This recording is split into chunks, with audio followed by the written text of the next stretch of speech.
Alright, welcome back to a very quick installment of Julian's Random Projects. I was doing my best to help keep the economy going, and stumbling through Target, I noticed this little gem and I thought, oh, these things, I can't believe they're still selling these with the composite and they're super cheap and people can do a lot better, for 20, 30 bucks with a Raspberry Pi. And so I pick it up to look at it to see, because I noticed HDMI as a logo and I thought, oh, maybe they mean like compatible with HDMI televisions if you have analog, or I thought they were trying to check a box or catch your attention, but no, sure as shit, it's got an HDMI dongle on it. So originally 20 bucks, but people weren't taking the bait, and so it was $5. And a quick Google search before I started this video, there was definitely a hubbub at launch where they sent a number of these to reviewers with different ROMs on them than what they shipped to customers. So it could even been a completely different SoC or a system on a chip inside the dongle. I have no idea. So for $5, my curiosity is piqued. So let's dive in together. Take a look at it. Dime a dozen USB micro lead. A little bit bigger than I thought it was going to be. The dongle, that is. Oh yeah, so that's HDMI, so you get an idea of the width of her. And then AT games, or at games, or however you want to pronounce that. All right, so that's the question. Do we EEV blog and take it apart before we boot it up, or do we plug it in first? I don't know.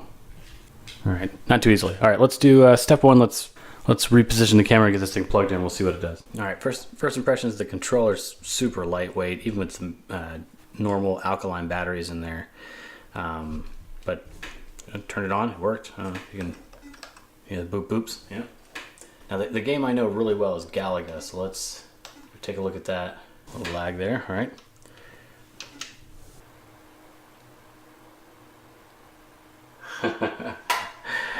Okay, now I see what everyone's talking about. Yeah, there's no, I'm looking for the button to put quarters in, but this is the NES ROM. I mean, well, I don't have to tell you. If you know anything about gaming, you know that they're worlds apart as far as the sprites that were used, the way things are graphically represented here, even just having the high score over here on the right instead of up at the top. I used to index myself playing this game for the start of the bonus rounds based on my relationship to the high score, and I'd fire a round and it would hit certain portions of the word high score, and I knew where I needed to be in order to start that. So this isn't that. Also, here we go. Yeah, the sound is representative, but it's also the NES sounds.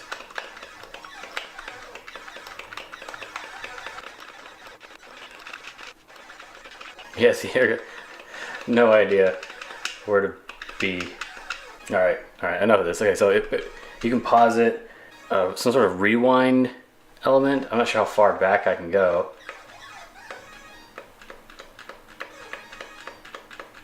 Oh, so it rewinds you and then it pauses, and so then you take it out of pause to get back in the action. Here, I'm gonna die so I can test that out. Let's see. Come on, there we go. Oh god, I died. Okay. Oh, there's some, for Galaga, there could be some serious cheating going on. Quit. Alright, so that's disappointing. I trust all the rest of the games are going to be crappy NES versions of the same. Yeah. Alright, back to the desk.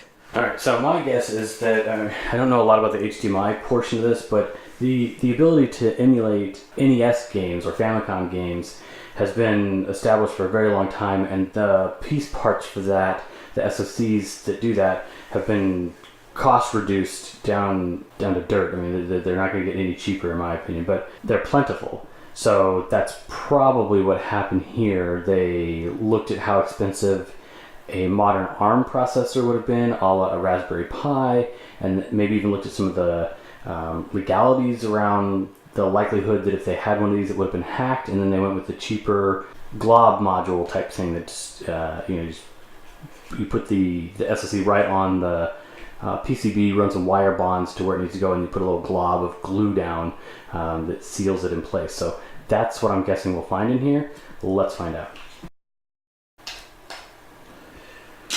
Okay. There's our antenna. There's probably some different modules for the 2.4 gigahertz. I won't even call it Bluetooth, and there's no, entirely unlikely. That's your NAND. So this is the storage for the actual games, would be here. I mean, for NES games, this could be, a few megabytes big and have all those games on it. So let me do a little bit of like, with the Googles, and I'll get back to you.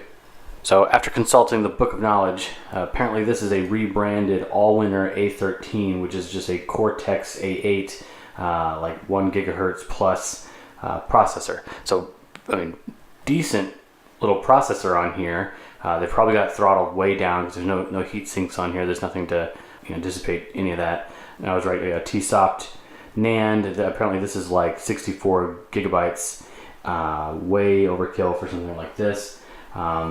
And as best folks can tell, there isn't an operating system squirreled away on the on NAND that would get sucked in as part of like a bootloader process, or like some really low-level firmware that then goes to a specific location in NAND and pulls over the OS. That's not on here.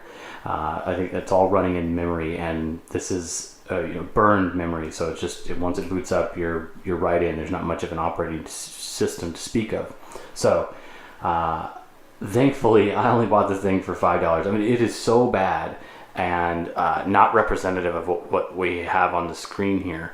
As some other people mentioned online, these are actual screenshots from arcade versions, so better games than what's on the NES. So big letdown there, but I only paid $5 for it. So really, what is this going to end up being? If I can get that to focus, let's see. What we'll end up doing with this is this has value to me of sorts. As a little 2.4 gigahertz transmitter, I might be able to hook this up to like an analyzer and see what it's actually kicking off. It might be analog, might be digital, we don't know. So I'll mess around with that some in the future. And then also this little mamma jamma here, just in the piece parts alone, this starts to get into the territory where it might be worth $5 to me. This HDMI plug has its pins brought out, so if I have another HDMI project, or I want to pull those signals out of, or maybe in this case injecting those into a monitor, and I need easy access, I can quickly desolder this and then make up my own little plug or something custom.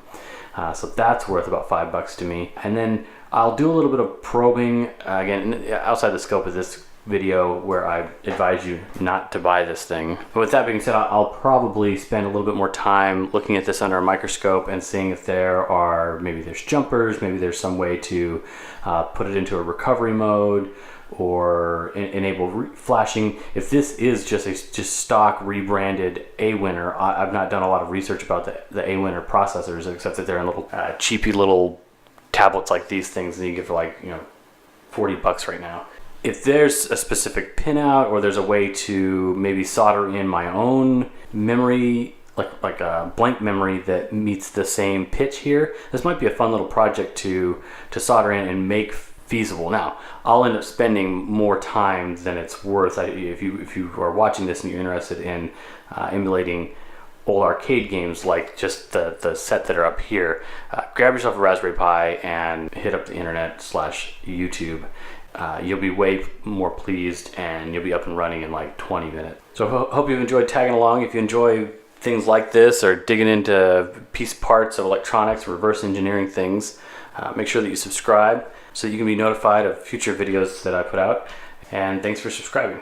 I'm hanging in, there ain't no doubt, and I'm hanging tough. Over and out, over and out.